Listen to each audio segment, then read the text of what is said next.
नमस्कार दोस्तों, एक बार फिर से आपका स्वागत है हमारे Hindi news channel news 555 days में। और दोस्तों, आज हम आपके सामने उपस्थित हुए हैं अतीक अहमद के हत्या के कांड पर विस्तार से चर्चा के लिए। और आज हम सीढ़ी दर सीढ़ी एक एक घटनाओं पर प्रकाश डाल के आपको पूरी घटना को समझाते हैं। दोस्तों, सबसे पहले मैं आपको अतीक अहमद के हत्या में शामिल तीनों शूटरों के बारे में बताता हूँ, जिसमें पहला नाम है अरुण मौर्य का। अरुण मौर्य कासगंज के सोरो थाना क्षेत्र के बघेल पुख्ता गांव का रहने वाला था। दोस्तों, आपको बता दूं कि ये बहुत दिनों से दिल्ली रह रहा था और ये दिल्ली में ही एक मुस्लिम लड़की से शादी भी इसने कर रखी थी। इसका बहुत पुराना आपराधिक रिकॉर्ड रहा है, पहले से भी बहुत सारे केसों में ये जेल जा चुका है। अब आपको बताते चले कि जो दूसरा आरोपी है उसका नाम है लौलेश तिवारी और ये उत्तर प्रदेश के बांदा के शहर कोतवाली के क्योटरा मोहल्ले का रहने वाला था और 4 भाइयों में ये तीसरे नंबर पर था। इसके भाइयों से पता करने पर पता चला कि ये बहुत ज़्यादा नशा करता था और कब घर आता था, कब घर से बाहर जाता था, घर के किसी परिवार को अंदाज़ा नहीं होता था। दोस्तों, तीसरा जो आरोपी है सन्नी, ये हमीरपुर का रहने वाला लड़का था और इसका बहुत ज़्यादा कोई आपराधिक इतिहास नहीं है,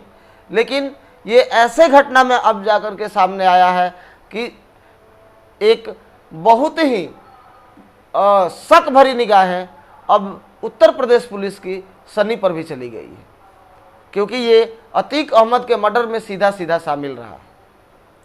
दोस्तों, आपको सबसे पहले बताते चले कि जैसे ही प्रयागराज में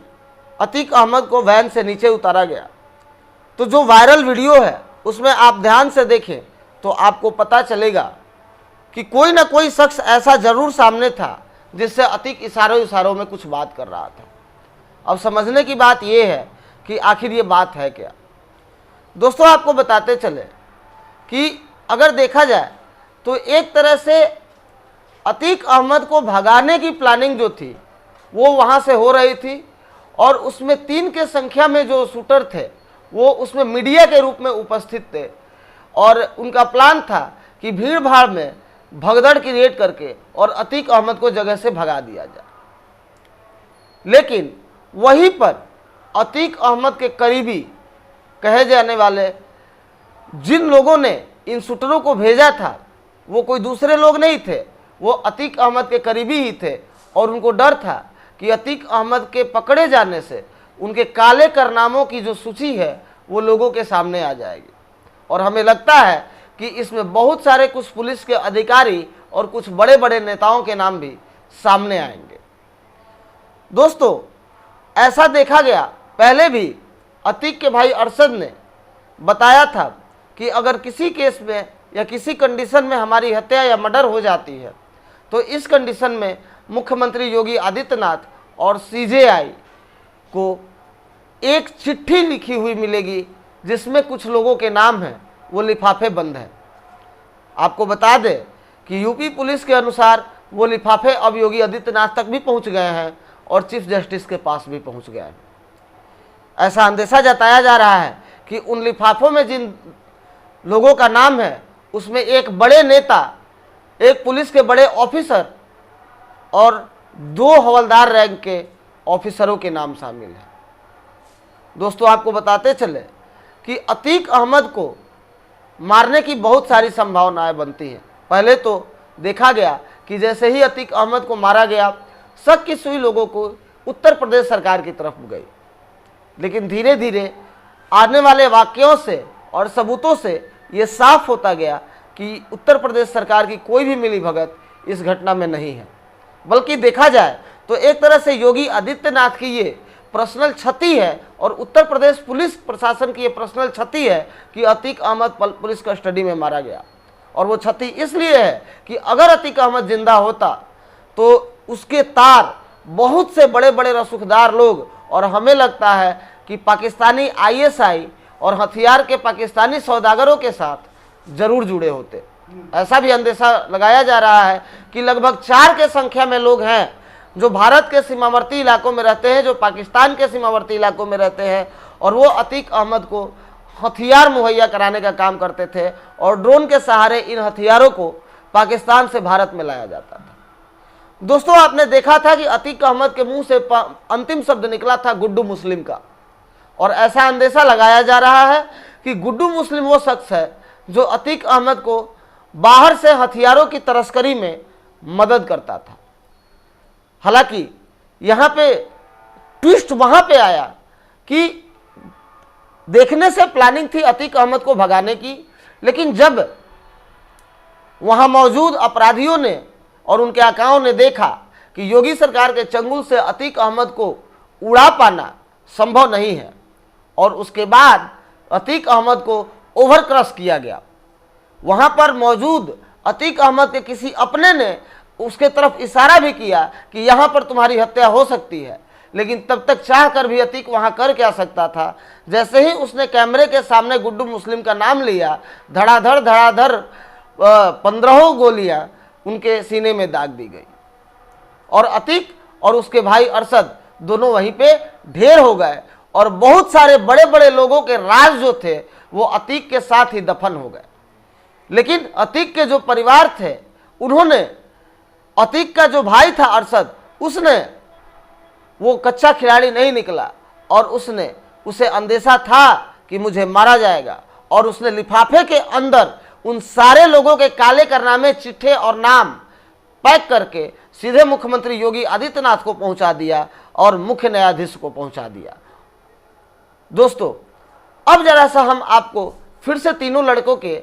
बारे में एक बार बताते हैं। अगर इतिहास पता किया गया तो पता चला कि तीनों हमलावरों जो हत्या में शामिल थे ये एकदम गरीब हैं, किसी के पास रहने के लिए ढंग से घर नहीं है, और सब जो है एक लो कैटेगरी से आते हैं। और ऐसे कंडीशन में इन हमलावरों ने जो वक्तव्य दिया कि हम अपना वर्चस्व बनाने के लिए अतीक को मारा है हमने, ये बात पचती नहीं है, क्योंकि जिसके घर में खाने के लिए न हो और वो यदि पूरे उत्तर प्रदेश पर राज करने की सोच रहा है तो ये थ्योरी सही नहीं है। ये थ्योरी केवल इसलिए दी गई है कि यहीं पर जाकर के घटना के सारे संज्ञान और सारे सबूत यहीं पर आकर के बंद हो जाएंगे, जिससे घटना की जांच आगे की तरफ हो ही नहीं, और पुलिस इस डायरेक्शन में चली जाए कि पहले के विवादों के या पहले से खार खाए लोगों ने अतीक की हत्या कर दी। लेकिन सही बात तो ये है कि अतीक की हत्या के तार अगर ढंग से देखे जाए तो ये नेशनल नहीं, इंटरनेशनल, अंतर्राष्ट्रीय और आतंकवादी ISI जैसे संगठनों से भी जुड़ रहे हैं, और धीरे धीरे ये बातें अब सामने आएंगी, क्योंकि अतीक के पकड़े जाने से जो हथियारों के सौदागर थे उनका नाम सामने आना तय हो गया था, क्योंकि भली भांति उनको पता था कि अतीक अपने बेटों और अपने परिवार को बचाएगा और हमारा नाम वो सामने लाएगा, और हो भी वही रहा था। जैसे ही उसने कैमरे के सामने गुड्डू मुस्लिम का नाम लिया, तुरंत धड़ाधड़ गोलियां चल गई, और उसके बाद अतीक हमेशा के लिए खामोश हो गया, कुछ नहीं बोल पाया। दोस्तों, अगर ध्यान से देखिए तब आपको पता चलेगा कि अतीक की हत्या एक सोची समझी साजिश थी, जिसमें हमलावर पत्रकारों के रूप में आए और जिन पिस्टलों का इस्तेमाल किया गया था, आपको बता दें कि अतीक के हत्या में जिस पिस्टल का इस्तेमाल किया गया था वो पिस्टल भारत में बनाई नहीं जाती है, वो पिस्टल तुर्की की पिस्टल थी, और जिसकी कीमत 6 से 8 लाख रुपए बताई जाती है। दोस्तों, एक गरीब परिवार के बच्चों के पास इन 6 से 8 लाख रुपए के हथियार कहां से आए, ये भी सोचने की बात है कि इतनी जल्दी इन हमलावरों के पास इतने आधुनिक हथियार कहां से उपलब्ध कराए गए। इन हथियारों से भी पता चलता है कि अतीक की हत्या में नेशनल नहीं बल्कि इंटरनेशनल साजिश है, और आतंक के आका जिनसे अतीक जुड़ा हुआ था, धीरे धीरे यूपी पुलिस और भारतीय NIA का गर्दन उन तक पहुंच जाता, जिसके कारण उन्होंने अतीक को पहले ही टपका दिया। लेकिन अब देखिए कि अतीक के द्वारा भेजा गया जो लिफाफा है, उसके भाई अरशद के द्वारा भेजा गया जो लिफाफा है, वो उत्तर प्रदेश सरकार को और जांच टीम को कितना काम आता है और कहां तक जांच टीम पहुंच पाती है, ये तो देखने का विषय है। घटना पर हम नज़र बनाए हुए हैं, जैसे जैसे नई नई घटनाएं सामने आते जाएंगी हम आपको घटना से अवगत कराते जाएंगे। लेकिन दोस्तों आपको बता दें कि अतीक अहमद की हत्या केवल पुलिस के द्वारा की गई एक चूक नहीं बल्कि बहुत बड़ी अंतर्राष्ट्रीय साजिश है, जिससे अतीक अहमद के काले कारनामों के चिट्ठे को खोलने के डर से कुछ बड़े लोगों ने अंजाम दिया है। हो सकता है कि इसमें हमारे देश के कोई बड़े नेता, कोई बड़े पुलिस अधिकारी या किसी बड़े संगठन मंत्री का भी हाथ हो। देखिए समय के साथ साथ कौन कौन सी और सच्चाइयाँ आती है। बने रहिए हमारे साथ। Rakesh Kumar Pandey, news 555 days, Ayodhya bureau.